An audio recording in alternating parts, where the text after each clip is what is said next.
So today we're going to talk about section 5.3 radical equations. We're going to solve them and then we're going to check to make sure we don't have any extra answers. Remember, a radical equation is one that has a variable in part of the radicand. That's the root, remember, the square root or the cube root or something like that. So we've got 4 steps to solving these equations. The first step is to isolate the radical on one side. And then after you've got one of the radicals isolated on one side, then you're going to raise both sides to the power you need. For example, if you have a square root, you'll square both sides, or a cube root, you'll cube both sides, whatever you need. These 2 steps you may have to repeat if you have several radicals in the equation.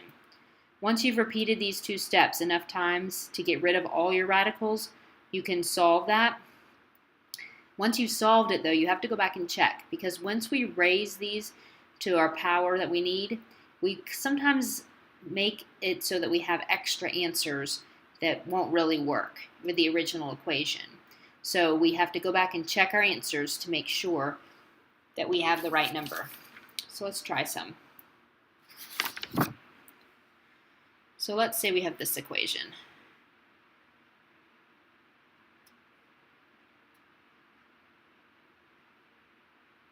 Okay, so the first thing we want to do is isolate the radical on one side. Well, we've got our radical over here, and it's all by itself, so that's already done. So the next thing we need to do is we need to raise them both sides to the power that we need. Well, it's a square root, so that means that we're going to square both sides. What that does is eliminate the square root symbol. And then this one we have to FOIL out and get our answer. Now, you'll notice you have polynomials. The number 1 rule we said with polynomials is you have to set it equal to 0 to be able to solve it.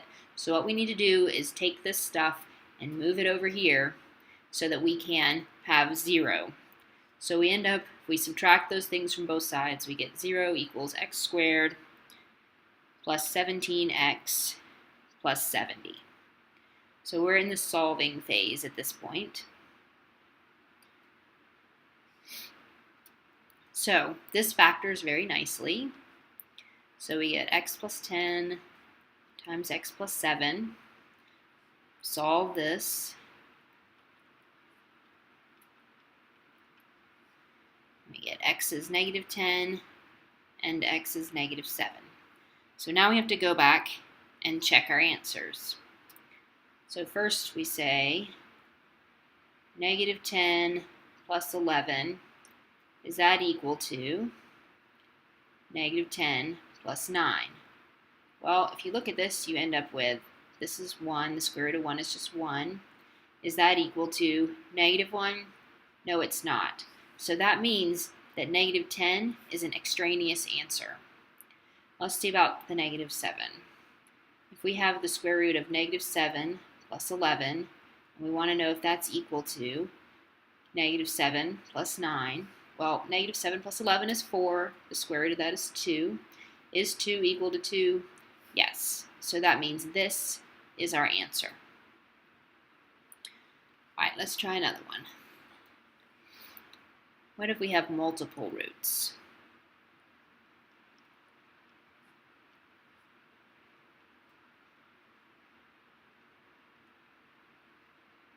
All right. So we start by isolating our radical on one side. Well, we've got 2 radicals, so what you want to do is make sure that one of those is isolated. Well, this one is, so we're good there.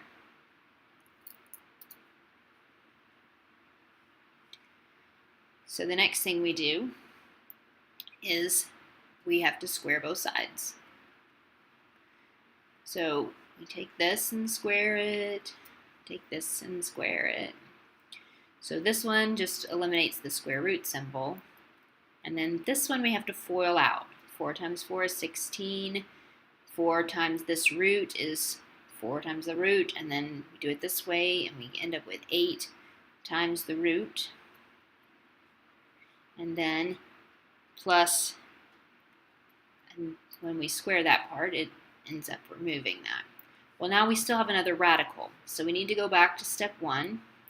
and start over again so we can isolate this radical.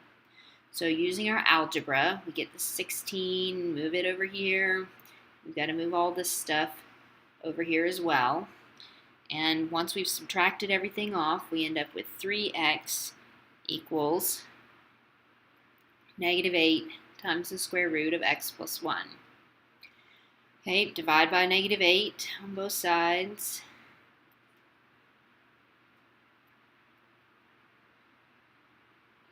Square both sides.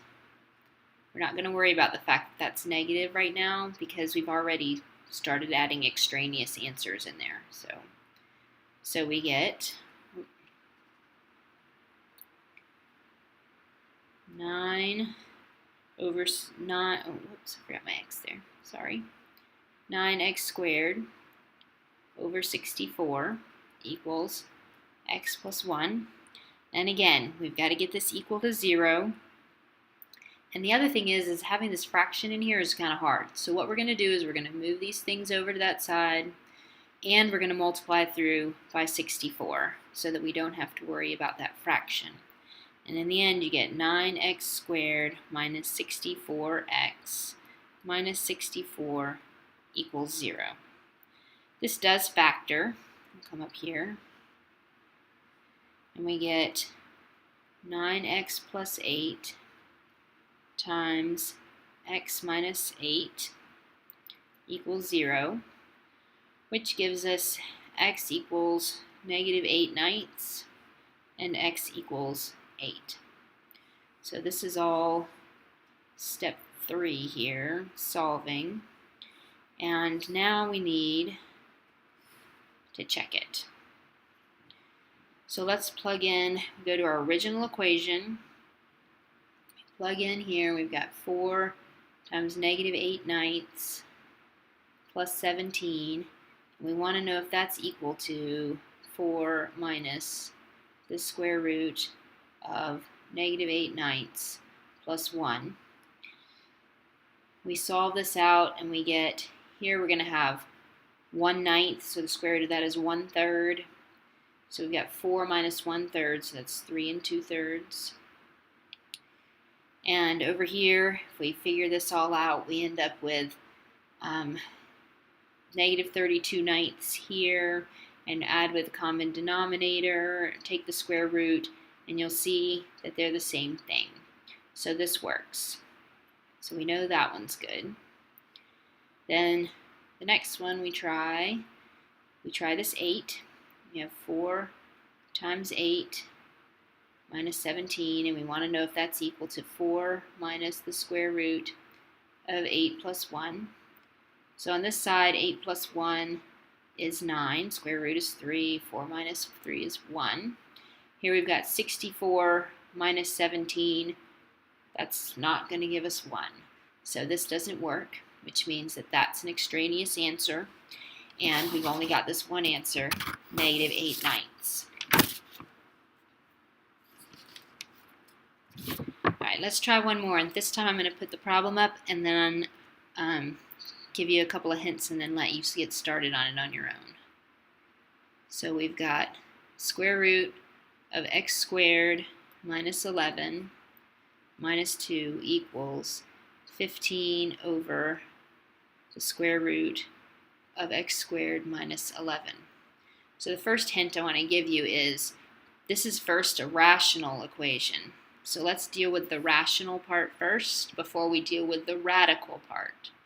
So in our rational equations, we multiplied through by the common denominator first, and that gave us a new answer. So our new answer, when we multiply everything through by this square root, is x squared minus 11 minus 2 times the square root of x squared minus 11 equals 15. Once you get to this point, you can start with your steps. Go ahead and pause the video, try it on your own, and then come back and we'll see how you do. Alright, so step 1, we want to isolate the radical. So here's our radical, so we need to get it by itself. So we move the 15 over here and the radical over here, mostly just to keep things positive. And we get x squared minus 26 equals 2 times the square root of x squared minus 11. And then divide by 2, so we have x squared over 2 minus 13 equals the square root of x squared minus 11. So now we've got it isolated. So then we square both sides. And we end up with x to the 4th over 4 minus 14x squared plus,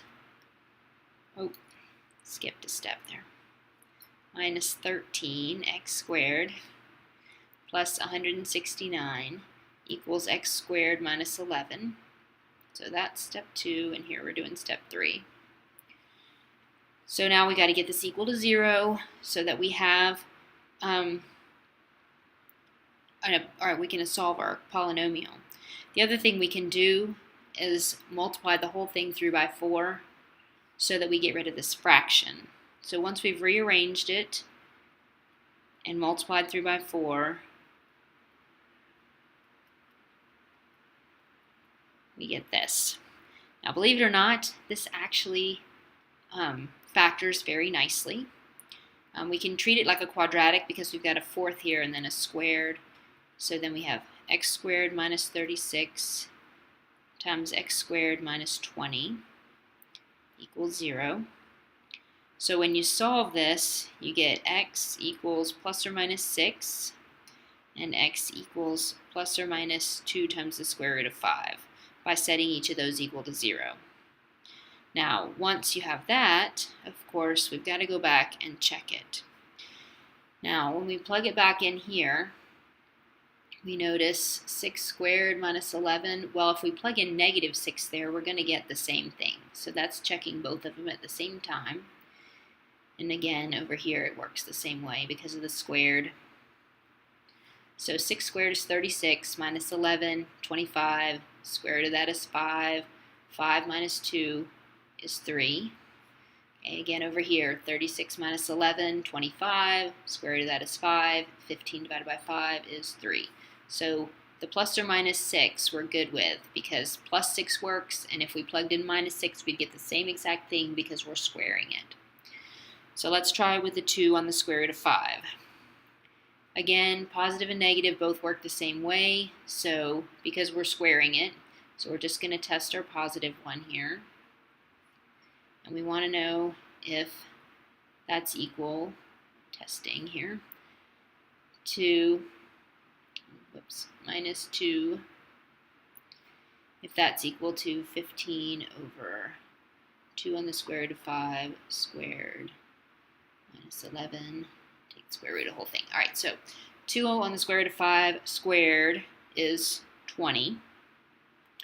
Minus 11 is 9. Square root of that is 3. 3 take away 2 is 1.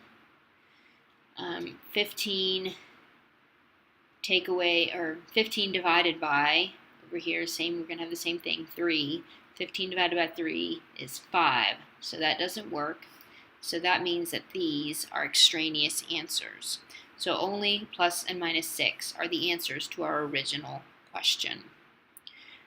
Make sure you write down any questions that you have to ask for the next class period. Make sure you've read this section in the book and taken notes on all of it so that we can look over them in class next day.